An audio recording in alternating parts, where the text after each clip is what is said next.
ఎంతమంది వచ్చారు, ఎంతమందిని ఆదుకున్నారు? ఇదే వర్షాలు ఒకవేళ యూపీలోనో గుజరాత్లోనో పడితే అక్కడ ఎంతమంది బలగాలు ఉన్నారు? మన రాష్ట్రం అయితే ఎందుకు ఈ సవతి తల్లి ప్రేమ? ఇంకెన్నాళ్ళు? గత 10 సంవత్సరాలుగా బీజేపీ ప్రభుత్వం కేంద్రంలో అధికారంలో ఉండి కూడా మనకు ఒక్క మేలు కూడా చేయకపోగా ప్రతి విషయంలోనూ మోసం చేసుకుంటూనే వచ్చింది. మరి అలాంటి బీజేపీతో చంద్రబాబు గారు కూటమి కట్టారు. ఆ కూటమి ఇప్పుడు అధికారంలో ఉంది.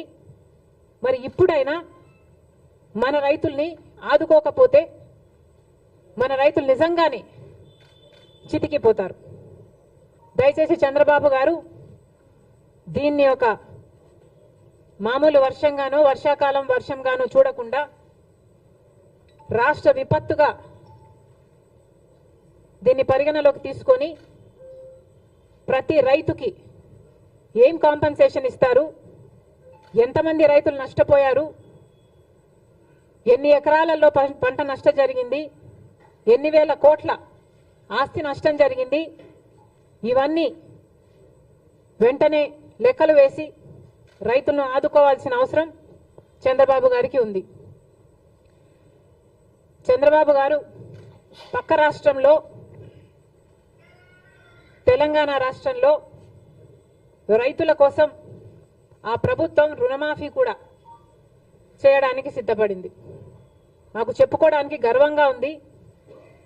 అవతల తెలంగాణలో రేవంత్ రెడ్డి గారు ముఖ్యమంత్రిగా ఉన్నారు.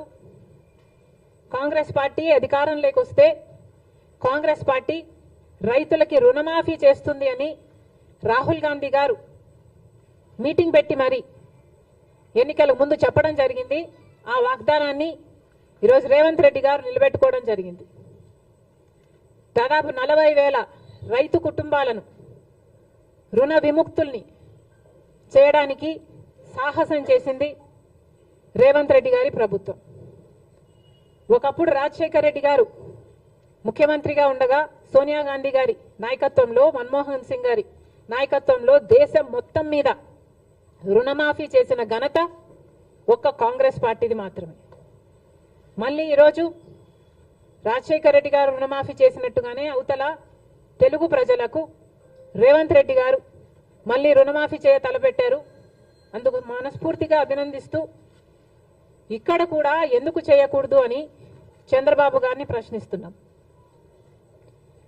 డబుల్ ఇంజన్ సర్కార్ అని మీరు అంటున్నారు. మరి కూటమి సర్కారు డబుల్ ఇంజన్ సర్కార్ అయినప్పుడు మన రైతుల్ని మీరు ఆదుకోవడంలో తప్పేముంది? మీ మేనిఫెస్టోలో లేకపోయి ఉండొచ్చు రుణమాఫీ, కానీ మన రైతుల పరిస్థితి ఏమిటో ఒకసారి కళ్ళు తెరిచి చూడాల్సిన అవసరం ఉంది. నిజంగానే మన రైతులు చితికిపోయి ఉన్నారు. అప్పులేని వాడు లప్పులేని రైతు లేనే లేడు ఈరోజు ఆంధ్ర రాష్ట్రంలో. ఏ రైతుని అడిగినా లక్షలలో అప్పుంది. రైతు పర్ క్యాపిటా డెట్ ఆంధ్ర రాష్ట్రంలో దేశం అన్నిట్లో అందరికంటే ఎక్కువ ఉంది. దాదాపు ప్రతి రైతుకి 2,50,000 రూపాయలు అప్పుంది. మరి ప్రభుత్వం ఆదుకోవాల్సిన అవసరం లేదా? ఏ ప్రభుత్వం అయితే ఈరోజు కేంద్రంలో అధికారంలో ఉందో ఆ ప్రభుత్వానికి ఆంధ్ర రాష్ట్రం నుంచి 25 ఎంపీలను, కూటమి ఎంపీలు 21 అయితే వైసీపీ ఎంపీలు 4, మొత్తం 25 మంది బీజేపీకే మద్దతు.